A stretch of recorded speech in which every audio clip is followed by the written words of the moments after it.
out the Sony booth, and for the PlayStation 2, it's almost like there's just too many games to talk about, isn't there, man? Well, I mean, I think if Sony proved anything this year, they once again proved why they are the dominant force in the video game industry. I know a lot of the Nintendo fanboys don't want to hear it, but facts are facts. And this booth is by far the best booth here, once again, for me, at E3. I'm really impressed by all of the progressive scan video games I'm seeing here, all the bump mapping, the visual effects are incredible on the PlayStation 2 still, and the developers are obviously finding a lot of interesting ways to make their games look photorealistic. There's so many high quality and fun to play games here. It's unbelievable. Let's run through a couple of the titles. All right, well, the game at the Sony booth for me is Jak II. This is a sequel to Jak and Daxter. All this stuff here in Jak II is your favorite. I love the first Jak and Daxter game, and I really can't wait to see what Naughty Dog has up their sleeve with Jak II. Looks fantastic. It's a little bit darker. Jak's a little bit meaner.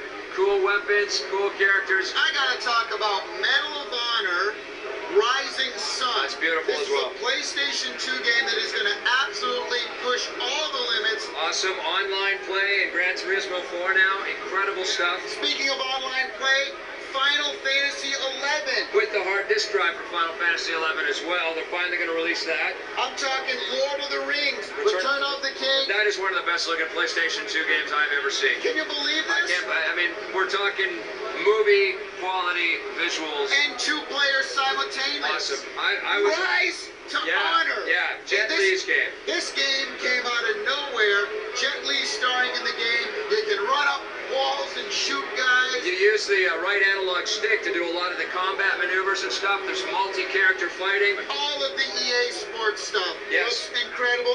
And online. They've got the whole EA Sports sort of online connection. You've got live chat now, so you can actually talk to each other while you're playing the games.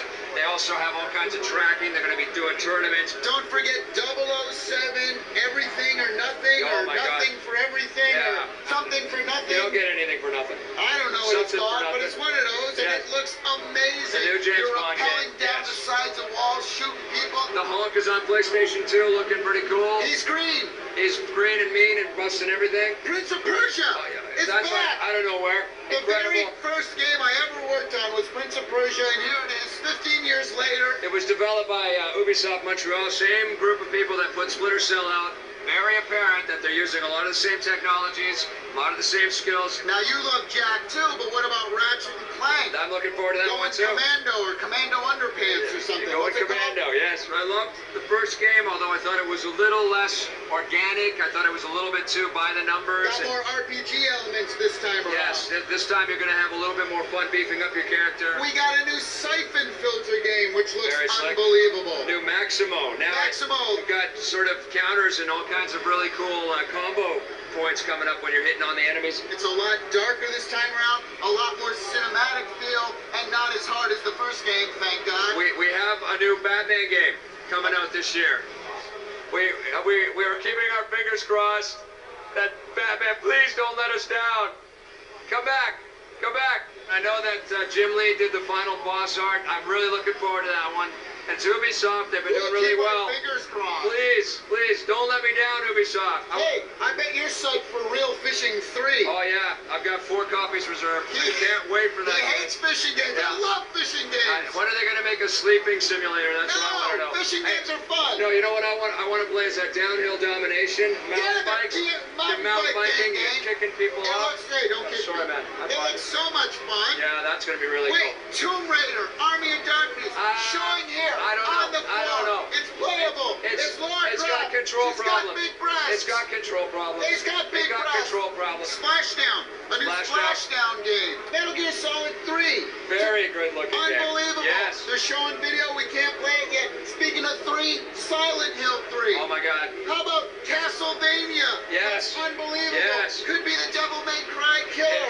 It sure looks like Devil May Cry. It's the only thing that's sort of holding me back from being too psyched about that game. I know it's going to be fun. Spider-Man 2. Oh man, there you go. Spider-Man 2 looks amazing from Activision. Lots of cool things. And Tony Hawk Underground. How about Soul Calibur? Calibur 2. Soul Calibur 2 with Ayachi as a playable.